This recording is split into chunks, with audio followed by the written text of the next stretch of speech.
So we've got, I suppose, an aspiration. ASOS been around for 23 years in the UK and globally.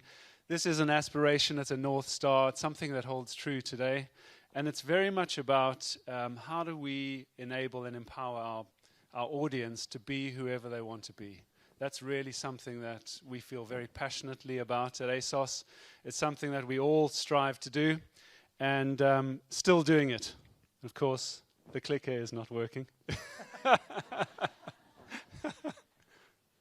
Hey, there we go. Okay, we're a global brand, obviously a UK brand first and foremost. Billions of visitors globally, like you can see, verging on 30 million active customers across the various countries that we operate in. We've got nearly 100 million orders placed every year, and the 200 plus countries that we operate in, we translate many of our, translate our site into many of those languages, the local languages. Multitude of brands, 900 plus brands, very big focus on a couple of things really, which is a bit of a differentiator for ASOS, both curation of brands and content, as well as creation of our own brands. So apart from the massive global brands that you expect to see on ASOS, ranging across some of the key categories that we operate in, namely sportswear, fashion, and of course cosmetics, or face and body as we call them at ASOS. You'll see all the lovely brands that you'll know and love. But in addition to that, one of our kind of key selling points is the fact that we actually own our own brands too. We've got 17 brands in the stable, ranging from the ASOS design and the ASOS name brands, Collusion, Topshop, Topman, and Miss Selfridge, and others. I think this positions us really interestingly for our brands in terms of how do we put those together, both on the owned and operated properties. So if you're on ASOS looking around, how we put those brands next to each other, those products next to each other. But in addition to that, it's how do we shoot those products. So we have large production and creative teams, of which James is going to tell you a bit more about in a minute. But how do we put those brands together? And brands love working with us because we can actually curate some of those things together. So you're not going to necessarily see head-to-toe Vans or head-to-toe North Face. You're going to see that combined with some of the ASOS brands.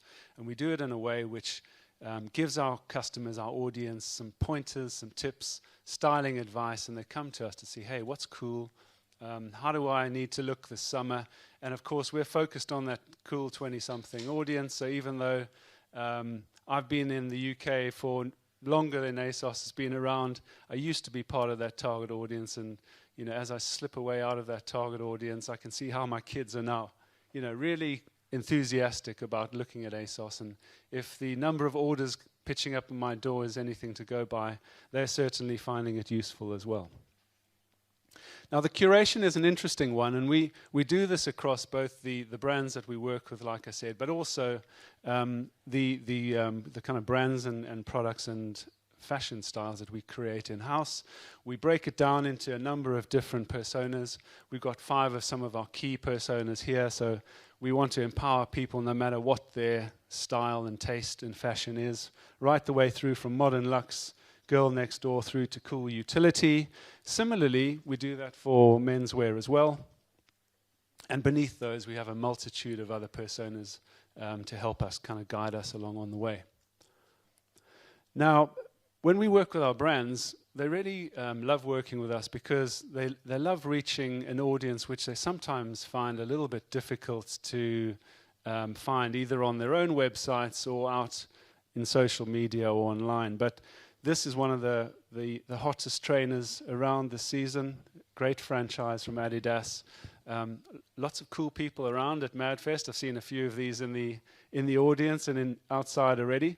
But like you can see, the way this shows up on Adidas is actually quite different to how you might see it on ASOS. So we don't necessarily only focus on the trainer itself. We are putting together a variety of different looks, dependent on what your style is. We want to inform and educate and give our customers, a few ideas about how are you going to look this summer when you're out at the festivals, you're out at the concerts, you're out in the evenings, you're out in the day at college. How are you going to look and how are you going to put these together? No matter what your style is, we try and put that together in different ways that is inspiring and gets people kind of motivated. And in terms of ASOS Media Group, it's really the focus on the brand. So there's been a lot of talk about retail media, revenue, profit, etc. But fundamentally, I think what retailers are very focused on is the audience, the customer experience, and putting the right brands in front of the audiences at the right times. And it's very much a focus of ours to work with our brands and also empower our brands to do something a little different. A little bit of creative license. What brands like about working with ASOS is that you have a certain, specific guidelines at brands. There's a very clear directive of how a brand is meant to show up. All top brands have kind of very clear guidelines around that. And if you have those guidelines somewhere over here, you've got kind of at the other end of the spectrum, you've got ASOS pushing the boundaries into what's edgy, what's cool. How are you going to look and how ideally would we like to position those brands?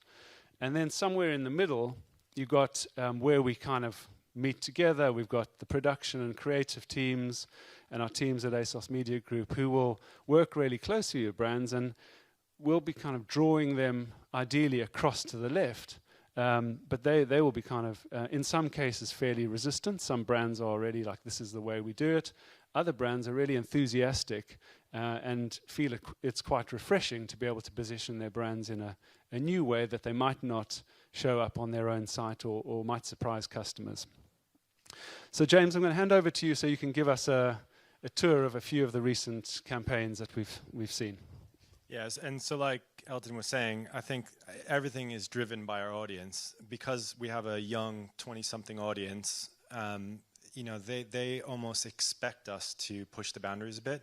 And so the clients that we work with come to us to sort of step outside their brand guidelines. So we're going to show a few examples of how we've worked with clients before and brands before to show how they've sort of done that with us. So the first example is Nike, and the campaign we did was called Nike Future Fitness. And this is all about trying to look at fitness, sort of the staid view of fitness in a new, fun way with our audience. So we cast our diverse our customer in the way you saw, but we also started to look at ways that we can think about fitness routines in a new way. So flipping that whole idea of routine on its head. So instead of running on a treadmill, you're running to catch the bus. Or instead of doing a cardio workout, you're getting your heart pumping on the dance floor. So it was all these fun ways of seeing this this fitness lens with Nike with our young audience. Another example of that was with Levi's, and the campaign here was called Future Icons, and we were trying to get our women's wear customer excited about the iconic 501 Levi's brand again. And to do that, what we thought we would do was cast a really diverse 20-something cast that wasn't just models, but it was actually artists and founders and real people cast on the street. And the result was this amazing campaign that just had a real authenticity to it, which you can see here from some of the pictures. I mean, they're just fantastic. It was really fun shooting as well. The next example is a slightly different category for Sol de Janeiro, our face and body offering. And for this brand, for this campaign, we were calling it Let's Get Naked. And the objectives we had for this was all about body positivity, and it was a real tactile campaign as well. So as you see, it wasn't taking itself as seriously as some face and body brands might do, and the result was, again, a very diverse cast with a young audience and always smiling as well, which I find really encouraging when we work with brands. And then the last example is with MAC. Again, another example of how we basically took a category that can take themselves very seriously And this campaign was called Break Out of Your Beauty Shell. And it was based on this idea that I think we can all identify with, which is if you push your face up against a glass and make a funny face, it's hours of fun. So, I mean, this is a face and body campaign that I just don't think you would see anywhere else, where it's really, again, all about authenticity and seeing the real side of face and body. So yeah, so those are a few examples of how we can play with clients and hopefully push them to go a little bit outside of their brand guidelines. And we feel very fortunate to have a really good and big production and creative team at ASOS. That works, like I said, across both the ASOS owned brands and also the numerous brands that we work with. But it's all well and good to have this fantastic visual creative. It's very important. It's very powerful. But it's only really effective if we are making sure that it's targeted to the right audiences. So brands love our audience, full stop. They like the fact that they are fashion-loving, youthful audience. However, we need to make sure that when we're talking to a brand about campaigns, we really understand the objectives and are able to target those campaigns accordingly. So over the past years, we've done a lot of work on our ads portfolio. I mean, retail media has been talked about a lot in this room today. It's not necessarily a new thing. The retailers, the grocers specifically, have been doing it for decades. You know, they've been doing it for 50 years. So it's not a brand new thing. It's got a lot of positive press over the past year or so, especially, and over the past 5 or 10 years. That's really where we've seen the kind of digital retail media taking off. There's also been a lot of talk about metrics and measurement and uniformity across the industry, which is something that all of us retailers are working really hard on. We're working with ISBA, with IAB, trying to get a lot of uniformity across the retailers so that we can be aligned with our big clients. That's going to help the industry. But in terms of the product portfolio, we've recently partnered with Criteo. So I can see some of the Criteo guys here today. Lovely to have a kind of uniform bunch of ad products across both sponsored ads and display. This allows us to offer a more scalable offering and also start tapping into the first-party customer database. So that's been mentioned today in this room as well. Very important for brands to be able to target and measure these campaigns. And of course, the first-party customer databases is really what advertisers are really interested in. We're able to do that with display ads and our direct marketing offering through email, targeted email, and push notifications specifically. We also have brought out homepage takeovers to help with these fantastic big launches and other big kind of communications brands want to make. The social team is very important to ASOS. We've got a large social media following of over 45 million customers on our socials, so it's where our young audience is. We need to make sure that we're putting content out there in the way they expect it. We have a team who can go out and shoot brands in kind of social ready settings, and we put that out both on our own organic socials as well as paid socials.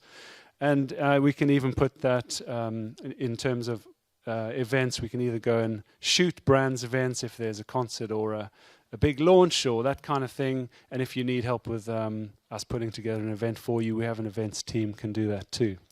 And lastly, the closed loop nature of our retail media business is the fact that we also work with many of the financial service customers or brands. And we also cater to offering them the ability to communicate with our audiences. And we've got a number of different opportunities at various points of the customer journey where you can actually communicate and talk to our audiences.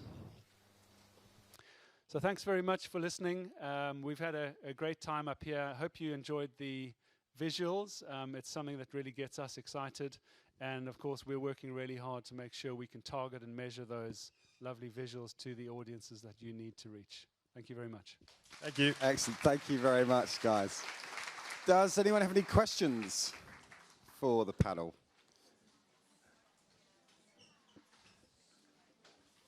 Doesn't seem so. If you would like to contact any of the speakers that you've seen today, please use our mobile application that enables you to reach out, contact, and message any of our attendees and speakers.